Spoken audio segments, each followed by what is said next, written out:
हाँ जी class, ring का next topic है रूट ऑफ अ पोलिनोमियल। ठीक है, रूट ऑफ अ पोलिनोमियल आपको पहले भी इसका कंसेप्ट होगा। पोलिनोमियल के रूट क्या होते हैं, यानी कि अगर आपके पास इस तरह का कोई पोलिनोमियल लिखा हुआ है x square plus x plus one, तो वो वाली एक्स की वैल्यूज़ जो इस पोलिनोमियल को सेटिस्फाई करवा रही होंगी उन वैल्यूज़ को बोलेंगे कि हम वो पोलिनोमियल का रूट है। ठीक है, तो यहाँ पर भी रिंग के केस में भी यही मतलब कि रूट इन्हीं वैल्यूज़ को बोलते हैं। डेफिनेशन पढ़ते हैं हम। Let R be R ring and f of x equals to a naught plus a1x plus a2x square plus up to so on a n x n belongs to the ring of polynomials with a n equals not equals to 0. Then the value of x for which f of x equals to 0 is called the root of the polynomial f of x। यानी कि x की वो values जो कि आपके पास इस polynomial को इसको सेटिस्फाई करवा रही हैं, यानी वो वाली वैल्यू जिनको इस पोलिनोमियल रखने से आंसर जो है ना उनका ज़ीरो आ जाता है, तो इसका मतलब वो वैल्यूज़ जो हैं वो इस पोलिनोमियल का रूट बना रही हैं। ठीक है, अब आपको पता है कि नेक्स्ट जो है ना वो थ्योरम इजी है। आपको पता है क्लास के जब भी आपके पास पोलिनोमियल की जितनी डिग्री होती है ना उतने ही पोलिनोमियल के रूट एग्जिस्ट कर रहे होते हैं। यानी अगर किसी पोलिनोमियल की डिग्री है ना 4, तो इसके 4 आंसर ही आएंगे कि आगे भी कोई पोलिनोमियल है जैसे इसके 4 ही आंसर आएंगे, 4 से ज़्यादा इसके आंसर नहीं आ सकते। ठीक है, तो इसीलिए यहाँ पर भी हमने प्रूव करवाना है कि रिंग ऑफ पोलिनोमियल्स में भी ये चीज़ होल्ड करती है कि जब आपके पास जिस डिग्री का पोलिनोमियल होता है उसके सब ज़्यादा से ज़्यादा उतने रूट्स ही आ सकते हैं, उससे ज़्यादा रूट्स नहीं आ सकते।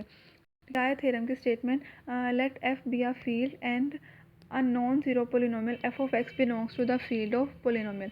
अब एफ जो है ना एक फील्ड है और आपके पास एफ ऑफ एक्स जो है ना वो एक नॉन ज़ीरो पोलिनोमियल है इस फील्ड में से of degree N which is greater than equals to zero.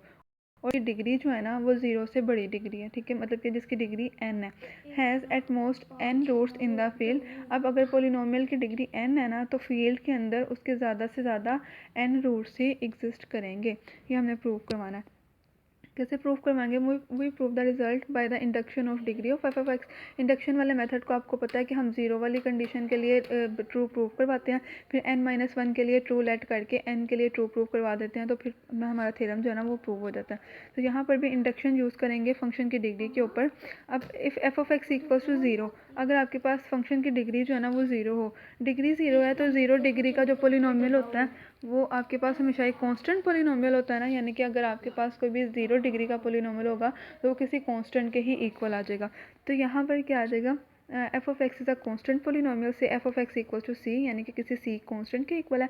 आपको पता है कांस्टेंट तो ज़ीरो नहीं आ सकता ना, तो इसका मतलब कि सी के मतलब सी की किसी भी वैल्यू के लिए आपके पास कांस्टेंट, सी तो कांस्टेंट है, तो एक्स की कोई भी वैल्यू रखने से आपके पास सी पे तो कोई असर नहीं पड़ेगा ना। एफ ऑफ वन भी सी ही होगा, एफ ऑफ टू भी सी ही होगा। तो जब आपके पास कांस्टेंट पोलिनोमियल है तो इस ऐसी कोई एक्स की वैल्यू, क्योंकि एक्स इन्वॉल्व ही नहीं हो रहा जो वैल्यू हम पुट करें और आंसर ज़ीरो हो जाए, so clearly c has no root in the function F.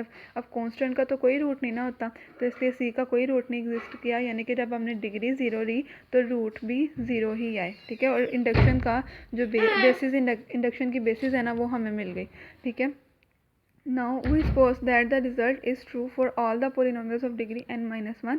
हम अपने क्या सपोज करना है कि ये जो रिजल्ट है ना वो n-1 की डिग्री के पोलिनोमियल के लिए होल्ड करता है। यानी कि जब भी आपके पास एक किसी भी पोलिनोमियल की डिग्री n-1 होगी उसके n-1 ही रूट एग्जिस्ट करेंगे, उससे ज़्यादा रूट एग्जिस्ट नहीं करेंगे। अब हमने प्रूफ करवाना है n के लिए। now we show that the result is true for a polynomial of degree n। suppose that f of x is a polynomial of degree n and r is the root of f of x in f।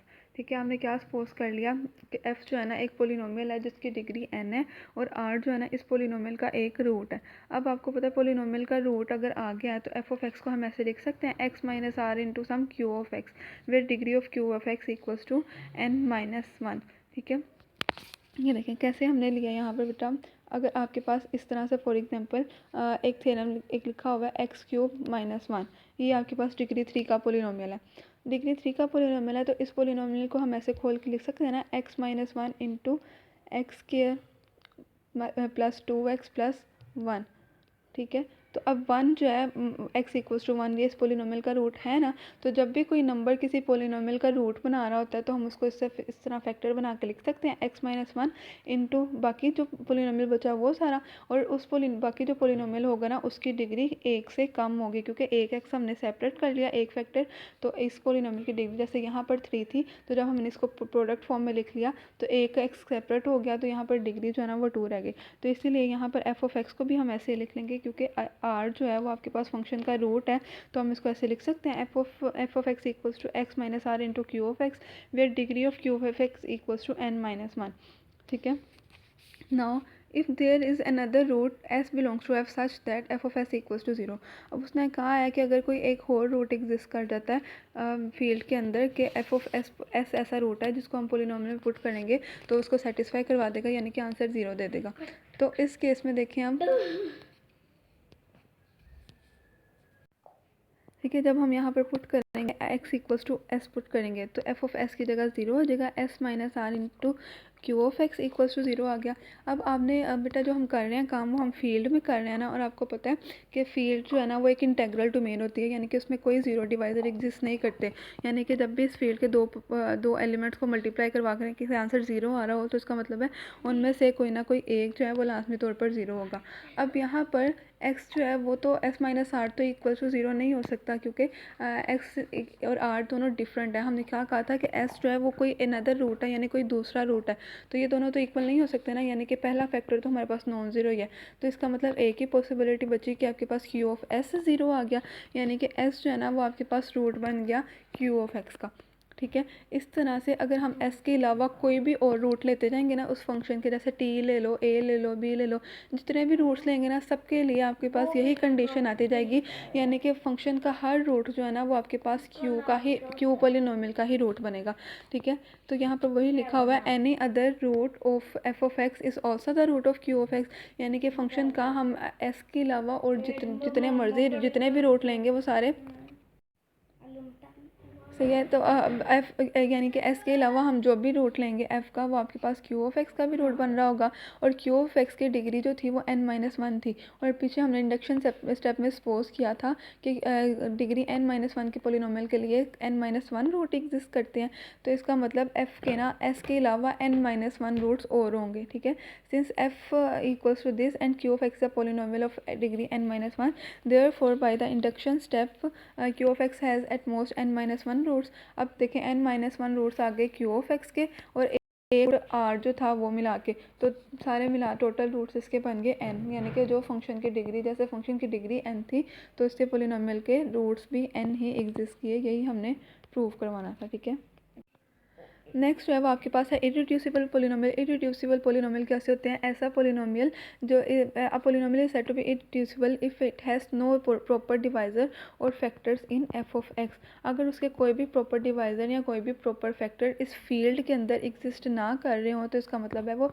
Irreducible है। ठीक है, या दूसरी तरह से हम ये कह सकते हैं कि अगर किसी पोलिनोमियल का फील्ड के अंदर कोई रूट एग्जिस्ट नहीं कर रहा तो इसका मतलब है कि वो जो पोलिनोमियल है ना वो आपके पास उस फील्ड के अंदर इरिड्यूसिबल है। ठीक है, जैसे देखिए क्योंकि आपने पीछे ये थ्योरम में भी देखा ना कि जब कोई रूट बन जाता है, जैसे हमने कहा था कि आर जो है वो एफ ऑफ एक्स का रूट है, तो हम उसको इस तरह से लिख सकते थे x minus r into q of x. तो ये तो एफ जो था वो तो हम आपके पास रिड्यूसिबल हो गया ना, यानी जब भी किसी फंक्शन का पोलिनोमियल का रूट एग्जिस्ट कर जाएगा वो हमेशा रिड्यूसिबल भी हो जाता है। तो इरिड्यूसिबल पोलिनोमियल ऐसे पोलिनोमियल होते हैं जिनका फील्ड के अंदर कोई भी रूट एग्जिस्ट नहीं कर रहा होता, यानी उनके कोई भी प्रॉपर डिवाइज़र नहीं होते, या हम उसको फैक्टराइज करके नहीं लिख सकते जिसकी फैक्टराइजेशन पॉसिबल ना हो। ठीक है, नेक्स्ट है आपके पास कॉन्ग्रुएंस रिलेशनशिप। ये आपने नंबर थ्योरी में पढ़ा होगा, बहुत ईजी है definition. Let a and b be two integers and m is a positive integer, then a is said to be congruent to b modulo m if m divides a minus b।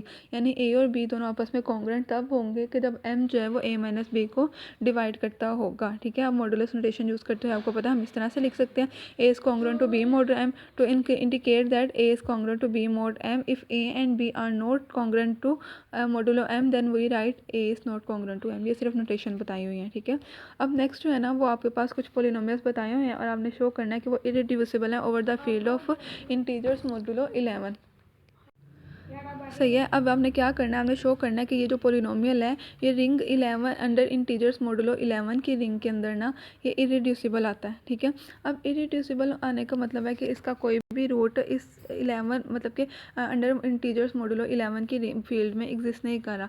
अब Z11 जो है वो आपके पास किसके equal आ जाएगा, 0 1 2 3 4 up to so on 10।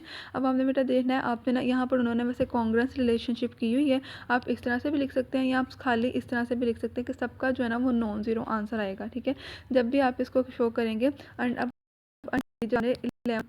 Under modulo 11 रख के अपने काम करना है। ठीक है, यहाँ पर देखें क्या आ जाएगा, जब आप ज़ीरो पुट करेंगे इस पोलिनोमियल में उसका आंसर भी नॉन ज़ीरो आएगा अंडर मॉडुलो 11, वो भी not congruent to zero, f(1) भी not congruent to zero, f(2) भी not congruent to zero, f(3) भी, इसी तरीके से अप टू सो ऑन।